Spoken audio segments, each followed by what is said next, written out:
Quite a few speakers yesterday spoke about the importance of early nutrition, and this is what I'd like to expand on today. Not just early nutrition in the hatchery, but also how we can improve the early nutrition and the impact it has on the farm. So early stage nutrition is very, very important. It's similar to children, to babies. The better food that we give the baby, the better nutrition the baby has, the better the baby will grow, the more healthy it will be as an adult. Shrimp are the same. Most animals are the same. And if we have poor nutrition in the hatchery and poor nutrition in the early stages of the farm, we will find that it will affect the immune response, it will affect the growth of the shrimp. So it has many, many impacts.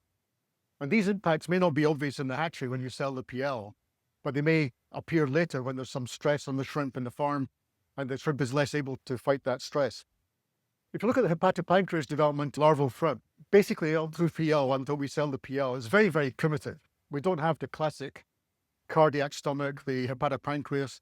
It basically starts off as a very, very simple bag of cells, produces some enzymes and absorbs some nutrients, right? So even going from the very early zoeal stage is very simple, and even in the PL stages, it gradually expands, but the number of lobes in the hepatopancreas are very small until they get to around PL 35 when the hepatopancreas proper starts to really develop. The other thing that we need to look at is the enzyme production in the larvae. This work was done in the late 1980s and it's been repeated with different species of shrimp since. And what we find is at the zoea mysis stage, the enzyme production is very high. But when they come to the early PL stages, the enzyme production relative to the size of the hepatopancreas becomes very low. And this has been called an enzyme crisis. It coincides with when the PL become benthic. So at that time, the food that the PL is eating is changing. So we need to find some way to improve digestion at this point in time. People who work in hatcheries may notice that the PL1, PL2, PL3 stage, sometimes even with good nutrition, the PL still look quite weak and the muscle gets stretched and they appear to be kind of under some sort of stress. It's probably related to this change in the enzyme production, affecting their ability to digest the food that we're giving them. So one of the reasons why Artemia can be such a good food is because the enzymes in the Artemia, they will help to break down the food as well as the enzymes that the shrimp is producing itself. We'd also like to look at Artemia enrichment. Feeding enriched Artemia allows us to boost the nutritional content of the Artemia. And it was originally used many years ago to increase the levels of polyunsaturated fatty acids. Shrimp larvae in PL, lipid is a very, very important nutrient for the developing larvae. Artemia is particularly deficient in EPA and DHA. So the methods were developed for enrichment to basically add DHA and EPA into the Artemia intestine using Instar 2 in order to boost these levels. But in recent years, we've got new technology which will allow us to actually not just increase polyunsaturated fatty acids, but allow us to add other nutrient concentrates, pre and probiotic compounds, and perhaps in the future, other things. For example, the next speaker is going to be talking about bacteriophage. And that's another thing that could potentially be put into enriched Artemia to deliver it directly into the intestine of the developing larvae.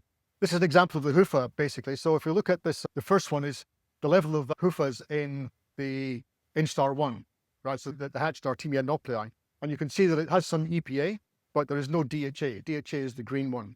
When it develops into Instar 2, because the nauplius is using up the fat as energy source, by the time we get to the Instar 2, the level of EPA is very, very low. So by using enrichments, we can boost the HUFA levels of EPA and DHA back up to very, very high levels, which are suitable for the developing post-larvae. We also did some work with the university in Indonesia, and I'd like to recognize Sudarman Christian Gea, the young student who did this work. He did an excellent piece of work looking at the effect of enrichment on slightly older post-larvae, starting at PL10. So we can see here that this is PL10 to PL17 fed with a standard feed crumble. And you can see the structure of the intestine is quite basic. If we use unenriched Artemia, you can see that the structure of the intestine is slightly better. So you have slightly longer villi than in the crumble. But if we look at the enriched Artemia, you can see a much more developed intestinal structure. The villi are much larger, there's far more cells. So that increases the ability of the PL to absorb nutrients and to digest nutrients. You can see also in these charts that the villus height, so the height of the villi and the width of the villi is much larger using enriched Artemia, again, increasing the surface area for absorption of nutrients. We also look at the enzyme activity. So the letters K, A, E, and A in this one stand for, K is crumble, it's in Indonesian, A is Artemia nopii, and A is enriched Artemia. And if you look at the enzyme production, again, it demonstrates quite clearly that the enzyme production with Artemia is higher, where the enriched Artemia is even higher again. So this confirms that by using Artemia as part of the diet, we can increase the digestive capability of the larvae. This one's a little bit busy, this slide, but basically this is looking at the 4 different parameters for immune response. So we've got hemocyte count, phagocytic index, prophenol oxidase production, and respiratory burst. These are all measures of the immune capability of the post larvae. And we can see that by using Artemia for 7 days, we do see a significant increase in the immune capacity of the post larvae. And very important, we see much faster growth. So this confirms that basically the improved nutrition from the polyunsaturated fatty acids, the improved enzyme production helping digestibility, and probably part of the improved immune response being able to handle small grade infections better, we can see an impact in much faster growth of the post larvae when they're fed with Artemia, but even faster again when fed with enriched Artemia. In fact, almost 3 times bigger than the PL fed with just standard commercial feed crumble. So we then went on to do a challenge test. So we took in the PL at PL8, acclimatized for 2 days. They were then fed with these different test feeds, so with crumble, with unenriched Artemia and Artemia, enriched Artemia for 7 days. And then 11 days later, the challenge test was started. The use of the enriched Artemia was only for 7 days, and then the challenge took place 11 days afterwards, and we tracked through until PL36. So this was done in the laboratories and in tanks, so we could basically follow and do some statistical work on the results. So what we saw was that basically the Vibrio load after 4 days, the first column here is after 4 days after the challenge. The second column is 8 days after the challenge. And what we can see is that even 4 days after the challenge, the enriched Artemia had cleared the bacteria faster than the crumble or the unenriched Artemia.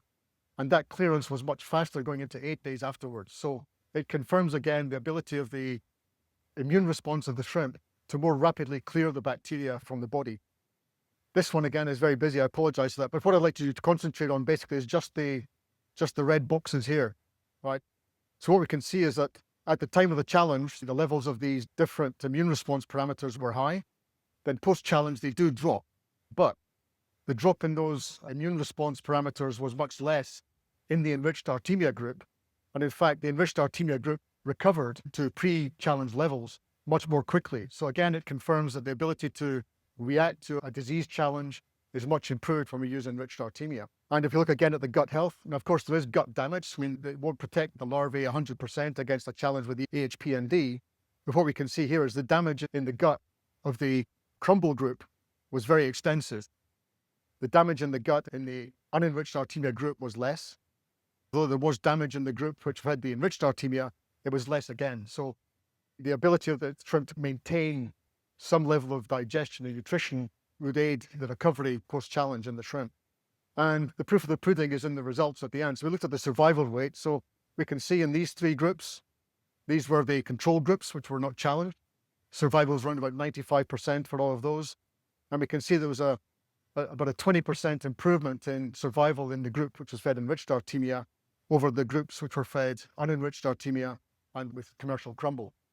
So clearly there was a benefit from the enriched Artemia in allowing the shrimp to better survive a disease challenge with the AHP&D and better recover. One of the things that I&V Bio has been working on is looking beyond the hatchery phase. Way back in the 1990s, when we first started looking at enriched Artemia, there were some attempts to use enriched Artemia in the nursery stage or the early farm stage, but it was very difficult because the actual enrichment process itself was quite complicated. And it was very difficult to get consistency in the farm or in the hatchery. So it never really took off in shrimp. So with the ability of being able to buy or to get pre-enriched Artemia directly delivered, we thought we'd go back and look at this again and see was there a potential for improving the early nutrition in the farm to see if we could get better response in the farm overall. So we've been carrying out some trials in Thailand with a few of our customers using enriched Artemia for the first 7 days. bringing the enriched Artemia into the farm, and then using that enriched Artemia to then feed into the pond itself. So it's not like enriching in a separate nursery at this point in time, although we can do that also. So very simple for farmers to implement for 7 days. It takes around about 11 to 12 kilograms of Artemia for the 7 days. And the cost of that is actually fairly low compared to the cost of feed overall. So it's a fairly small investment for the farmers. And so far, the results we've had have been pretty encouraging. Farmers have come back and started to implement that as part of their SOP. And we've seen the benefits of this persisting right through to the actual farming stage, through to the end of the harvest. So I'd like to share just a few small results on this. This is one particular farm where one of the first farms that tried the effort here, tried to use the enriched Artemia. And what we have here in this chart is basically, it's the improvement over the standard method of just using crumble feeds and then carrying on. It's the improvement of the enriched Artemia versus using standard commercial feeds. And what we've seen is a big improvement in the average body weight after 20 days. So you're feeding enriched Artemia for 7 days, and then at 20 days or 30 days when they measure the average body weight, we've seen like a 50% improvement in average body weight at that point. This persists through to harvest, but not 50% better, right? But we do see an improvement over the average body weight of shrimp that were fed with enriched Artemia for 7 days. So yeah, with a larger shrimp, we get a better EDG at harvest. And the yield, so standardizing the yield in terms of kilograms per square meter, we also saw an improvement in the yield and an improvement in FCR. Taken all together, these improvements in yield, the improvement in the FCR, when we look at that in terms of the income minus the cost of the feed, so the income for the farm minus the cost of the commercial feed, or in the case of the enriched Artemia, we see a massive increase in income minus the feed cost. So obviously it's a very, very economically advantageous approach. This was the first farm that we tried with. So since then, we've done quite a few other trials. And although the percentages have changed a little bit, we still see the same trend towards better average body weight at 20 days, better average body weight at the harvest, better yield, and lower FCR. So we're very, very confident that as we build this up, we will be able to see improvements in the final result in the farms based on providing better nutrition, either in the hatchery or the early stage in the farm by using enriched Artemia. It's important, particularly in Thailand, because there's such a focus by farmers on PL quality that by using enrichment, we can improve, for example, the lipid score. One of the criteria that Thai farmers and the hatcheries use is the percentage of lipids in the hepatopancreas. We can see a much higher increase in the lipid score for enriched Artemia, obviously, than we can for non-enriched Artemia or just commercial feeds. It's very hard to put very high levels of lipid in commercial feeds, partly because it can affect the production of the feed itself. So with these results, we're pretty confident that we can see improvements in the hatchery by the time we get to PL with bigger PL, better PL quality, and then carry that through into the farm and get better quality nutrition in the early stage in the first week in the farm, which will give us better results at the very end of the cycle. Very similar to what Olivier was presenting yesterday. Now, it's not a silver bullet. It's not going to solve every single problem that you have, but I think it's a very, very important tool in being able to reduce your risk of poor performance and improve your potential for a good profitability in the farm stage. So a little bit of a caution here. I like what Victoria said yesterday, was the money saved in the hatchery is money lost in the ponds, right? We've seen this time and time again, that particularly in companies where you're integrated, but the hatchery is given a separate profit or KPI than the farm, where the hatchery maximizes its KPI by maybe reducing the feeding and then going onto the farm, where the farm has to deal with the consequences of let's say, a cheap diet in the hatchery. You know, if you're looking at your industry or your business as a single cycle, the hatchery and the farm are part of the same business, are part of the same effort to improve Indian production and exports.